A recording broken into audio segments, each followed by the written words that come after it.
Hi, welcome to Second Impressions, where we demystify marketing myths and answer questions from our followers, viewers like yourself, about anything related to marketing. My name is Trevor Heaton, and I'm joined by marketing experts Erik Wolf and Greg Bond, my colleagues with Estound Marketing. Welcome, guys. Hey. Thank you. All for right. having us. Today, we have a question from TE with an engineering firm. His question is, I always feel like marketing and sales in our company are out of sync. How do we get everyone on the same page? This seems to be a common theme. Yeah, this is a challenge felt in most companies. I think that so number one is not by any means a new phenomenon that marketing and sales have something of a competitive relationship. They're the siblings that are always fighting at the dinner table, and it's a really, and actually the funny thing is that it's a really lousy situation on both sides of it. Sales is sort of like, I think a lot of people consider sort of like the older sibling. Sales gets, when the sale closes, it's always sales that ends up getting the lion's share of the credit for that. And I think the thing that the marketing folks are trying to bring to the table is hold on, this is actually a team sport, and you wouldn't have been in that position to close that deal if it wasn't for us smoothing the path and blazing the trail and removing a whole lot of friction for you. And so what we look at when we're working with organizations is how we can get sales and marketing to work together, how we can get them to share metrics, how we can get them to, one thing that I find terribly helpful is when sales and marketing actually are looking at budget implications together and looking at their collective spend towards acquiring new customers, as opposed to marketing sort of being over and spending money on this and sales being over here and doing their thing. The more that people are doing things in tandem, the better. And so marketing and sales are also fundamentally good at different things. They have a different role in the process. Marketing is a one-to-many relationship. What we're trying to do in marketing is essentially make the ecosystem better for sales. And what sales is doing is really a one-to-one relationship where they're dealing with one customer at a time and trying to get them over that hump of getting them to close the deal. And so marketing impacts every deal, sales impacts each deal. And it actually requires a whole lot of cooperation from both sides in order to get a customer to that closing table and to the point where they're signing a contract. Right. The nice thing about that analogy is we get to see how there's also different goals that drive these job functions. In many ways, the sales are out in the field, and their job is associated with prestige. So those who hunt and capture, they end up getting all of the reward and the prestige associated with it. Whereas marketers are kind of like the people back in the office. They're trying to figure out how to provide the assistance and support necessary for these processes, the sales processes, so that the hunting is a much smarter process. You're burning less energy and you're doing it much more efficiently. I've got a good one. Go for it. In sales, you're the pilot, but in marketing, you're an air traffic controller. Yeah. Exactly. So everybody gets pumped about, a good pilot. They make for a smooth landing, but it's the air traffic controller that's sweating a million different of these deals going on at one time, and making sure that they all line up and nothing conflicts. The the way that we align ourselves to each other's job functions is by goal setting. So there's no reason that we need to work against one another. We just need to figure out how we set goals that overlap. And so when we are working through and towards any process, we are ending up in the same place. And so marketers could basically learn from salespeople and how they're being accountable to their sales managers and so on. What is the goals that drive them? And then figuring out what goals marketers can set that are basically mirrors of what sales is experiencing, so that when one achieves something, they're both getting some sort of credit for it. We like to do an exercise with folks where there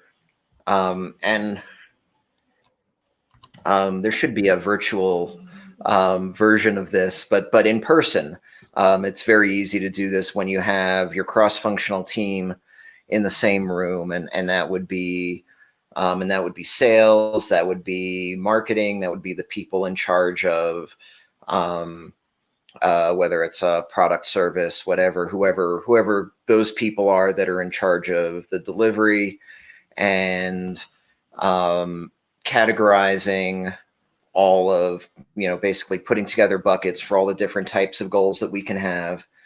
And everybody just grabs their Post-it notes and they stick up everything that they think is a goal. And you sit down together and you go through it and you say, hey, these two stickies, these are redundant. We're going to get rid of one of them. Or this is important, but it's not as important as these other things, or it's not important right now. And so we're going to take this off. And really coming up with, as a sales and marketing organization, the things that are really important to you and the things that you really value as a team. It's really easy to go from there and say, okay, we've come up with 4 really great goals. Now let's figure out what are the steps that we need to take among us to actually deliver on those.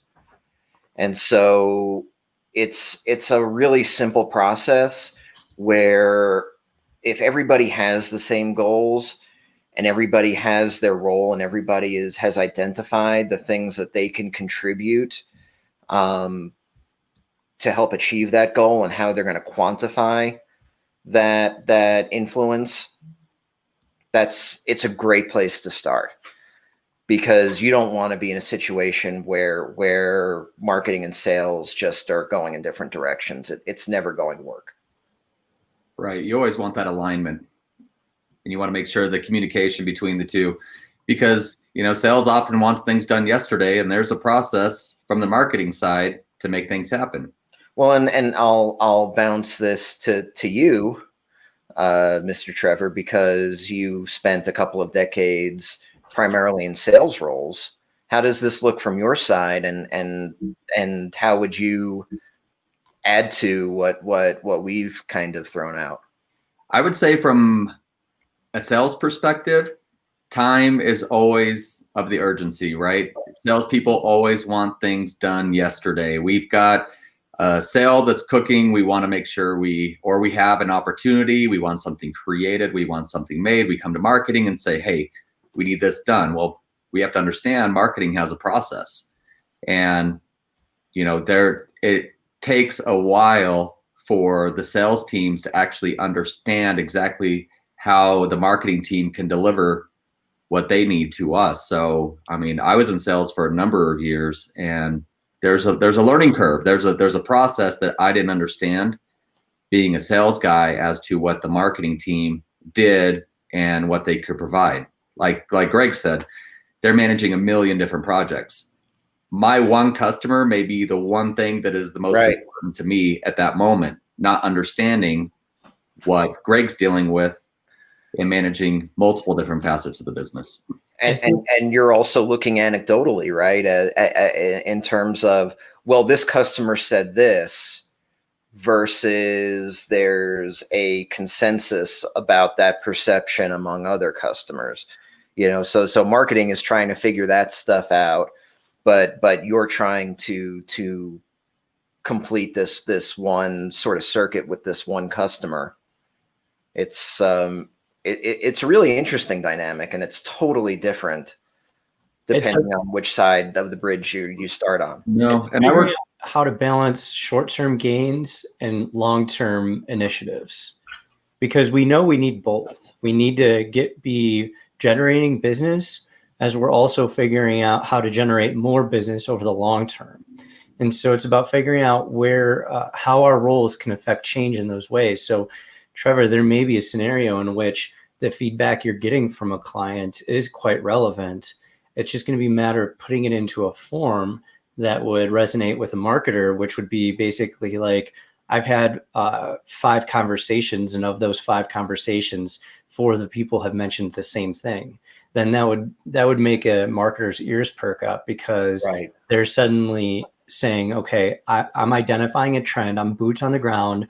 I'm seeing a consistent pattern of behavior here. Maybe there's something you could use to test this hypothesis that I have out and see if it's an area where we could optimize our revenue. Right, because when the sales guy is coming back with quantified research and analysis that the marketing department can now take and put into their collateral messaging, whatever it may be. Or even just anything where